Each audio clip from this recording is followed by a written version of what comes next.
Good morning. Happy Sunday. Blessed Sunday to you. Back at Stephen and Elizabeth's home. Yesterday was a long travel day. We left our Airbnb in San Francisco at 3:30 in the morning, and we got here at 9 o'clock last night. Between two flights and travel time and picking up the dogs and getting back. So the adventure continues. I laugh at myself this morning in that I've prayed for years to have adventure every day in my marriage and to learn patience. And I feel like both of these things are happening. Lots of adventure and learning lots of patience. But on my flight, I watched a few movies because sometimes I need to do that. And I watched Love Story, which was an old classic and good but sad about a man dying. And then I watched Bucket List. And I was thinking about my bucket list, and I was thinking about your bucket list, and I was thinking, what's on your bucket list?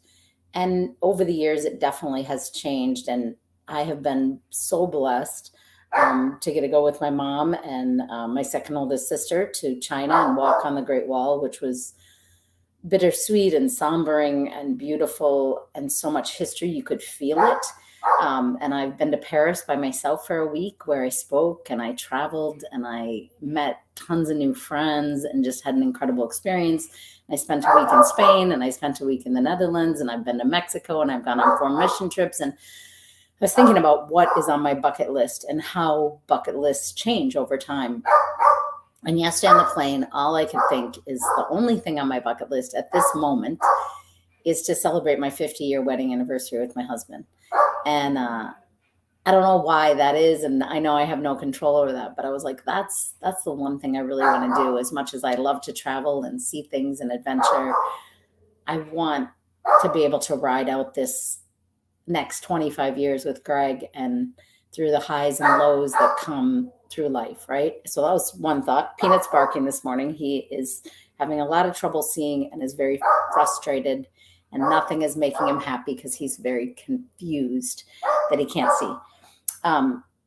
The second thing I was thinking about yesterday is how no matter how much you love to travel, I love to travel. I know sometimes people complain about delays and stuff, and it's certainly inconvenient, and especially if it impacts our clients. But I just love travel. I love meeting new people. I love the random encounters. I love middle seats. I requested the middle seat yesterday, and I ended up with an aisle. And that's just, I feel very blessed by many little things that are happening. There's Leo in the background. And I do truly love to travel. It's always an adventure. And there's always things to see and people to meet and memories to be made. This morning, a friend of mine, my friend Val, sent me a video of Beth Moore, and it's her newest Breaking Free. And one of the questions she asked in it that I thought was fascinating is, what's the most painful thing in our life? Is it physical pain? Is it emotional pain? Is it mental pain? What's the most painful thing that can happen to you? And she said, I think for most people, the answer is the pain that you're going through, right? And so the pain that you're in, whatever pain that is, if you're in pain, that seems like the most painful. And and I was just thinking, like, it's the unknown pain too sometimes, like, right? Like the unknown of what's next, what's happening. And today, this afternoon, we're moving. We're moving into a place we've rented starting today through the end of this year. And we don't know. And thank you to our dear friend Carol Ring, who helped make that happen. Found us a place that we can rent. And we don't know what we'll do after that. We're understanding that we most likely won't get back into our home until February. So I'm excited to go to worship today at this new church 4 blocks up, but it will probably be my last time going there, as we're moving about 45 minutes away from here, and going to try and navigate and figure out where that is that we're moving to, and get some groceries today and start cooking at home more, which will be better for our health and stability, and try to get into a routine tomorrow again and get some exercise and quiet time and get back to my desk and work. And I shared with some of you that I'm not moving forward with Vistage, and I was very excited about that. But in the end, the style that they run their organization is not. I'm based on relationships and connection and communication, and that's not the same for what I experienced. Anyway, but get back into some work and some rhythm and some routine. So we'll move to our new place today. But what I wanted to say more than anything today is no matter how much you love travel, no matter how much you love adventure like me and change like me, there's nothing quite like going home.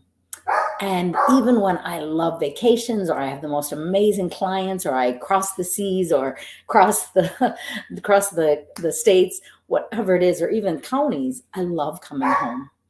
I've been able to, for the last 30 years, 26 years, 28 years, create home that is welcoming, that is a place that when people come in, they're comfortable, and that when I go there, I can breathe and be at home.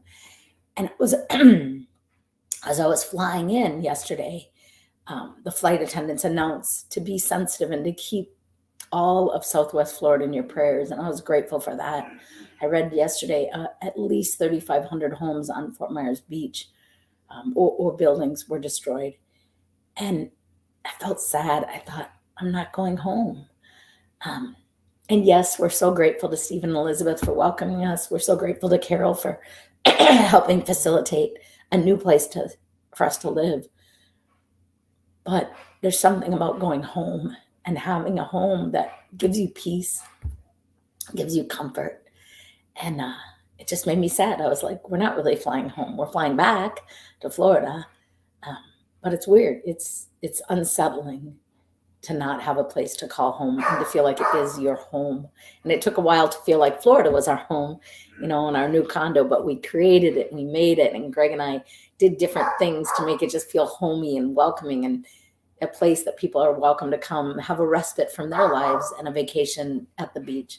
And that will happen again. But it was just sad yesterday to be flying back and feeling like we're not going home. This is not our home. So today, what I would love for you to share with me in the comments is what's on your bucket list?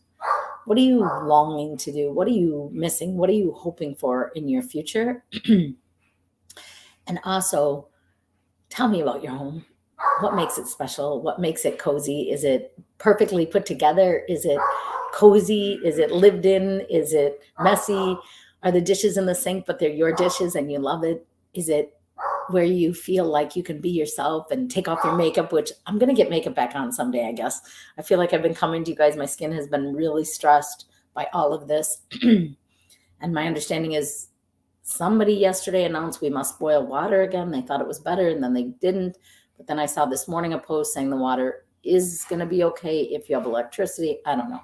Still very confusing in parts of Florida. But anyway, I would love to know what's on your bucket list. And I would love to know what makes your home special this Sunday morning. And more than anything, I think blessings are so beautiful, but there's nothing quite like peace.